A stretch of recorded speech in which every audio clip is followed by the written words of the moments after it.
पूर्णिमा हम लोगों का साल में एक बार आता है हर साल, और इसके नहाने से बहुत सारा ऐसा है कि पुण्य प्राप्त मिलती है।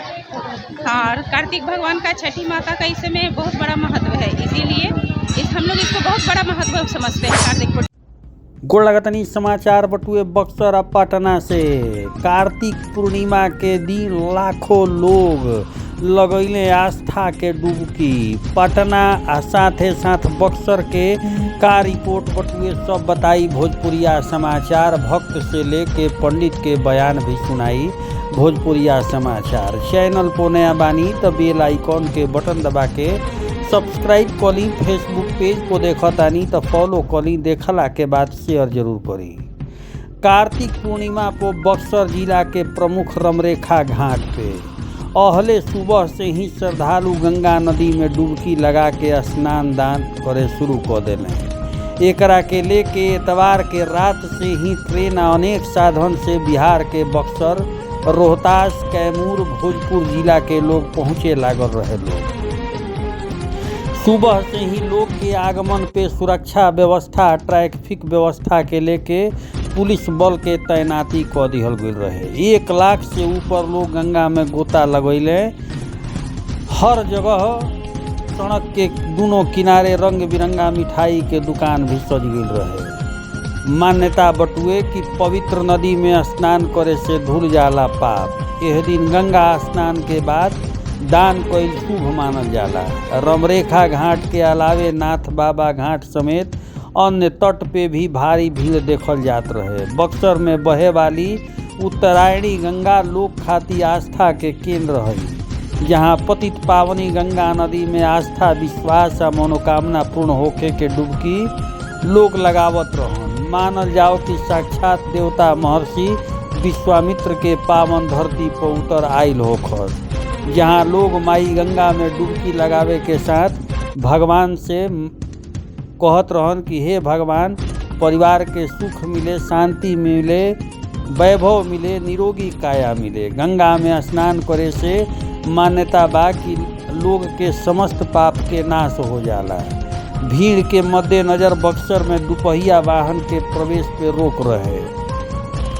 कार्तिक पूर्णिमा के अवसर पे सोमवार के गंगा घाट पे स्नान करे वाला श्रद्धालु के सुरक्षा खातिर प्रशासन के द्वारा पुख्ता इंतजाम कइल गइल रहे। रमरेखा घाट के देने जाए वाला रास्ता में दुपहिया वाहन के आगमन पे रोक लगा दिहल गइल रहे। यातायात घाट पे भीड़ प्रबंधन खातिर डीएमएसपी संयुक्त आदेश जारी करके दंडाधिकारी या पुलिस बल के प्रतिनियुक्ति कैले रही।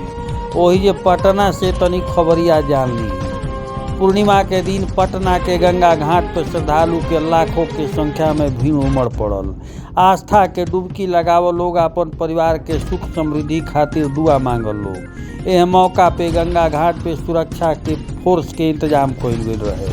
हाल ही में छठ पर्व में जौन बैरिकेडिंग लागल रहे ओकरा के लगा के छोड़ दिहल गई, जौना से श्रद्धालु के आज के दिन दिक्कत मत होखे। एनडीआरएफ के टीम भी दिखल। आज ही के दिन मान्यता बा कि सनातन धर्म में हर महीना पड़े वाला पूर्णिमा के महत्व होला, लेकिन कार्तिक महीना के पूर्णिमा विशेष मानल जाला। कहे से कि भगवान विष्णु के उपासना करे खातिर कार्तिक मास के उत्तम बतावल गइल बा। मानल गइल बा कि यह दिन पवित्र नदी में स्नान दान करे से बड़ बड़ यज्ञ करे के बराबर फल प्राप्ति होला। कार्तिक पूर्णिमा के तिथि के आरंभ 26 नवंबर एतवार के दोपहरिया 3:53 पे भइल हो। एकर समापन 27 नवंबर सुख के दोपहरिया 2:45 पर हुई। ऐसन में उदया तिथि के अनुसार इस साल कार्तिक पूर्णिमा 27 नवंबर के यानी आज मनावल जाई। नारद पूर्णिमा के अनुसार कार्तिक पूर्णिमा पर संपूर्ण सद्गुण के प्राप्ति आ शत्रु पे विजय प्राप्त करे खातिर कार्तिकीय जी के दर्शन करे के विधान हटुए।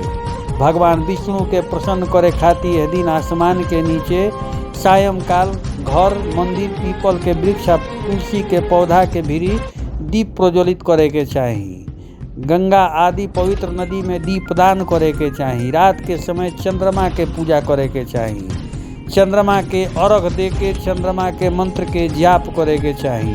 यह दिन गाय के भी भोजन अवश्य करावे के चाही। ऐसन करे से घर आ परिवार पे सब देवी देवता के कृपा बनल रहल बा। जैसन कि कहना विद्वान पंडित जी के बटुए। तो यह तरीका से पटना से लेके बक्सर के घाट के विहंगम तस्वीर भोजपुरिया समाचार रौरा के देखैलस।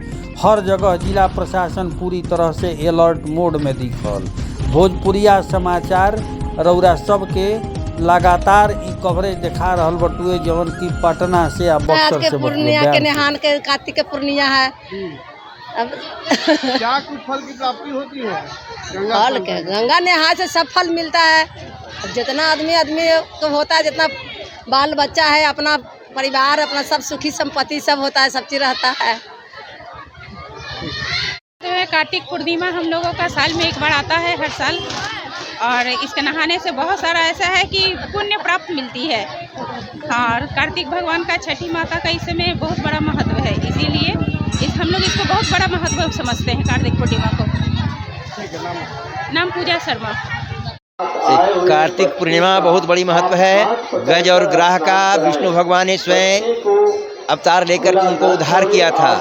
ये हरिहर क्षेत्र में जो है इसी दिन तिथि के जो है गज और ग्राह दोनों को पूजन करते समय में उनको श्राप, दोनों अपने श्राप लिया था। उसको उद्धार करने के लिए विष्णु भगवान स्वयं उनको आकर करके उद्धार किए हैं। इसलिए कार्तिक पूर्णिमा को जो है गंडक नदी में और सभी देवताओं का वास रहता है, इसलिए गंगा स्नान करने का बहुत बड़ा महत्वपूर्ण है। इसलिए सबको कल्याण होता है। श्री छोटे लाल पांडे।